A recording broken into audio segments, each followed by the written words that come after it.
Doctor साहब, ये मामला किस तरफ जा रहा है? मुज़ाकरात की बात अमेरिका की तरफ से हो रही है, दीगर ममालिक की तरफ से हो रही है, लेकिन ईरान इसकी तरदीद कर रहा है। पाकिस्तान जो है वो मीडिएशन में पहले दिन से है। पाकिस्तान के रीजन में उसके पड़ोस में जंग लगी हुई है, तो हमें ट्रंप के कहने की या किसी और की फरमाइश की जरूरत नहीं है। हम मुसलसल बातचीत में हैं ईरान के साथ, गल्फ कंट्रीज के साथ, जो भी पार्टीज हैं इसराइल को छोड़ के, और तुर्की भी शामिल है, अमान की भी अपनी जो है वो इसमें एफर्ट्स शामिल हैं। तो ये कोई नई चीज नहीं है। हुआ इसका इस तरह से है, जो मेरी रीडिंग है कि जैसे ही ट्रंप ने 48 घंटे का नोटिस दिया है और उसके बाद फिर वो ब्लिंक कर गए हैं, 48 घंटे के बाद उनको पता चल गया है। अब तो रिपोर्ट्स भी लीक्स हो रही हैं कि उनकी इंटेलिजेंस ने बता दिया था कि अगर आपने कोई ऐसी हरकत की तो फिर गल्फ के जो एनर्जी जो इंफ्रास्ट्रक्चर है उनका बहुत नुकसान हो जाएगा, तो ये इस तरफ आप नहीं जा सकते।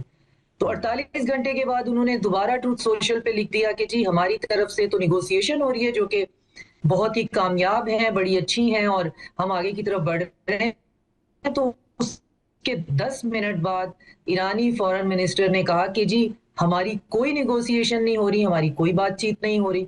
तो उसको कवर अप करने के लिए एक्सियोस है, एक जायनिस्ट बैक मीडिया आउटलेट, उन्होंने फिर एक आर्टिकल जारी किया जिसमें उन्होंने अपनी तरफ से एक खबर ब्रेक की कि जी पाकिस्तान, तुर्की और इजिप्ट जो हैं वो मीडिएशन कर रहे हैं। तो ट्रंप का मतलब ये था, डायरेक्ट नहीं था, अपनी सुर्खी को छुपाने के लिए। तो उसमें अगर उस जरीदे के आर्टिकल को अगर एक साइड पे रखें तो पाकिस्तान, तुर्की और इजिप्ट और ओमान मुसलसल इसकी कोशिश में लगे हुए हैं कि मीडिएशन हो जाए। लेकिन जैसे आपने कहा कि मीडिएशन किन पॉइंट्स पे होनी है, उन 6 पॉइंट्स पे जो ईरान ने पेश किए हैं, या उन पे जो कि अमेरिका जो है अपनी एलुजन में बात कर रहा है, या फिर उन पे जो कि इसराइल के हैं। तो यहाँ पे मीडिएशन किसके दरमियान में होनी है और कैसे होनी है, और हम इनमें से दो प्लेयर्स जो हैं वो बहुत की प्लेयर हैं, रशिया और चाइना, उनको बीच में से इग्नोर कर रहे हैं। तो हर जी। किसी की कोशिश तो है कि ये जंग किसी तरह थम जाए, हालात जो है वो बेहतर हो जाएं। लेकिन सबका ये भी मानना है कि ईरान के ऊपर ये जो वॉर ऑफ एग्रेशन है, ये इसका कोई इलॉजिकल है, इसका कोई प्रेसिडेंट नहीं है, इसकी कोई तुक नहीं बनती थी। और अब अगर हम इसमें ईरान को फेस कीपिंग के बगैर बाहर जो है वो निकाल देते हैं और ऑप्टिकल विक्ट्री जो है वो अमेरिका को दे देते हैं, तो ये पॉसिबल नहीं है।